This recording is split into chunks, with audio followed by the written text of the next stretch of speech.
What's up guys, Everything Apple Pro here, and as requested I wanted to bring a little attention to the new and upcoming iPad Air 3. So I've done a lot of rumors about the 7 and other devices, but the iPad Air 3 will be a very special device. You know, Apple iPad sales have been slumping. Ever since the original iPad, there hasn't been much innovation in the iPad lineup. People are just simply happy with the iPad they have. With the iPad Air 3, Apple wants to bring something new to the table, and with this video I'm going to show you 10 plus new features the iPad Air 3 will bring. Now the iPad Air 3 will be borrowing heavily from the iPad Pro, starting with the new speaker setup. So leaked schematics have shown that the new iPad Air 3 will feature a 4-speaker setup similar to that of the iPad Pro. Now these speakers do sacrifice a little bit of battery life, but if you've ever listened to music on an iPad Pro, it is so impressive. The bass is very deep, it's very loud and reaching audio. The iPad Air 3 will also be the very first iPad to feature a new LED flash unit. It's unknown whether it'll be a true tone flash or a single unit.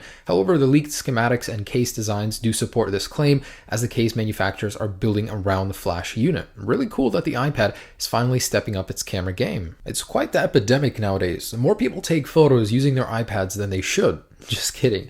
But Apple is seriously considering upping the game of the iPad camera to match that possibly of a 6S, meaning it could have a 12 megapixel sensor. The smart connector introduced with the iPad Pro is making its way to the smaller iPad Air 3. With this connector, you can get power, lightning fast data transfer, and overall it's just awesome for third-party accessories. And related, Apple is building its own smart keyboard case for the iPad Air 3, proved to be a popular companion to the iPad Pro. It gives it more of a laptop-esque feeling, and it's definitely very useful. 9.3 even improves upon the functionality. So far, most of the features I've shown you are available on the iPad Pro. It's pretty cool when Apple filters down features to smaller devices. This is essentially a smaller iPad Pro, and that's awesome. And yet another technology borrowed from the iPad Pro is a new display. So because of the speakers taking up a little bit of battery room inside the iPad, Apple needs to make up for that battery life in other ways by adopting a new technology currently featured in the iPad Pro and iPad Mini 4, metal oxide TFT backplane for the display. This technology makes the device 22 to 33% more efficient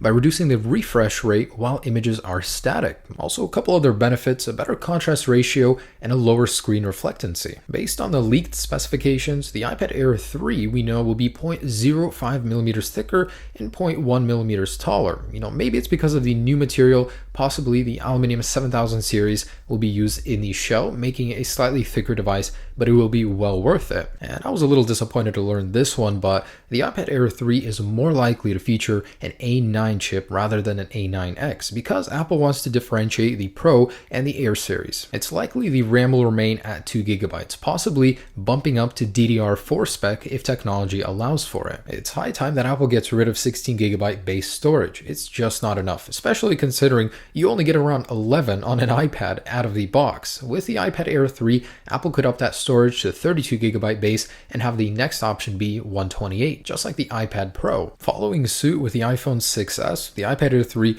could ship with a rose gold color option. I think it would look quite nice. I personally really like the rose gold, but that opinion is mixed between many users. The iPad Air 3 will likely ship with its very first firmware being iOS 9.3. 9.3 actually has a lot of iPad features in mind, including the new education settings, a lot of keyboard tweaks, and in general, it's just a good firmware for the iPads. Sadly, the iPad Air 3 will not support the Apple Pencil or 3D Touch. Apple wants to differentiate the iPads in the lineup, so it would not make sense to add those features to the lower end iPads just yet. Neither will the iPad Air 3 receive a resolution bump. A lot of people are saying 4K display. Well, that just does not make sense. iPad Air 3 is so thin, where will Apple fit a huge battery required to power such a large display, as well as the processor to push all those pixels? So really, the iPad Air 3 seems to have a lot of things going for it. I really hope Apple puts a lot of thought and effort into this device because it really needs to revive the iPad sales. They're going nowhere fast, always in a decline year to year. So thanks so much for watching, guys. For anyone interested in buying an iPad right now,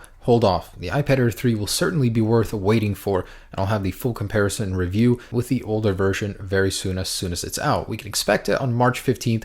Stay tuned for any news on that. Have a great day. Peace.